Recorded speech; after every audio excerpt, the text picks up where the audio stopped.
পৃথিবীর সবচেয়ে বড় এবং রহস্যময় বন আমাজন। ৫৫ লক্ষ বর্গ কিলোমিটার জুড়ে ছড়িয়ে থাকা এই সুবিশাল জঙ্গল এতই বড় যে এটি যদি কোনো দেশ হতো তবে এটি হতো বিশ্বের নবম বৃহত্তম দেশ।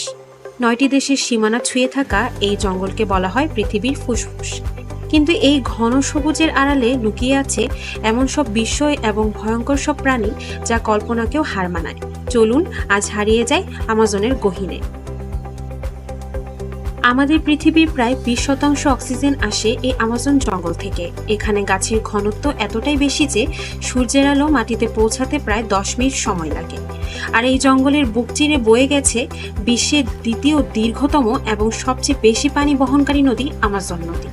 এই নদীতে এত পরিমাণ পানি প্রবাহিত হয় যা বিশ্বের পরবর্তী ৬০টি বৃহত্তম নদী সম্মিলিত পানির চেয়েও বেশি। আমাজন হলো পৃথিবীর সবচেয়ে বড় জীববৈচিত্র্যের ভান্ডার।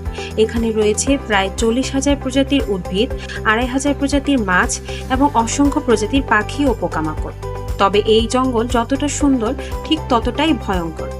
এখানকার নদীতে লুকিয়ে আছে বিশাল আকৃতির গ্রিন অ্যানাকন্ডা, পিরানহা এবং ইলেকট্রিক ইল মাছ, যা ৮০০ ভোল্ট পর্যন্ত বৈদ্যুতিক শক দিতে পারে। আর ডাঙায় রাজত্ব করে ভয়ঙ্কর শিকারী প্রাণী জাগুয়ার।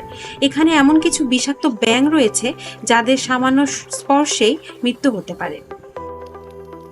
আধুনিক সভ্যতা থেকে সম্পূর্ণ বিচ্ছিন্ন হয়ে এখন আমাজনের গহীনে বাস করে প্রায় ৪০০ এর বেশি আদিবাসী উপজাতি। এদের মধ্যে এমন অনেক উপজাতি রয়েছে যারা আজ পর্যন্ত বাইরের পৃথিবীর কোনো মানুষের মুখ দেখেনি। তারা নিজেদের মতো করে শিকার করে এবং প্রকৃতির সাথে পুরোপুরি মিশিয়ে জীবনযাপন করে। আধুনিক পৃথিবী তাদের কাছে এক অজানা গ্রহের মতোই। কিন্তু দুঃখের বিষয় হলো মানুষের লোভ আর অপরিকল্পিত নগরায়নের কারণে আজ এই বিশাল বনভূমি হুমকির মুখে।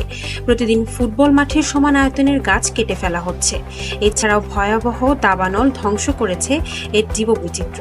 আমাজন যদি এভাবেই ধ্বংস হতে থাকে তবে পুরো পৃথিবীর জলবায়ুর উপর নেমে আসবে এক ভয়াবহ বিপর্যয়। পৃথিবীর এই অমূল্য সম্পদকে টিকিয়ে রাখা এখন আমাদের সবার দায়িত্ব। আমাজন জঙ্গল সম্পর্কে আপনার সবচেয়ে অবাক করা তথ্য কোনটি লেগেছে কমেন্ট করে আমাদের জানান।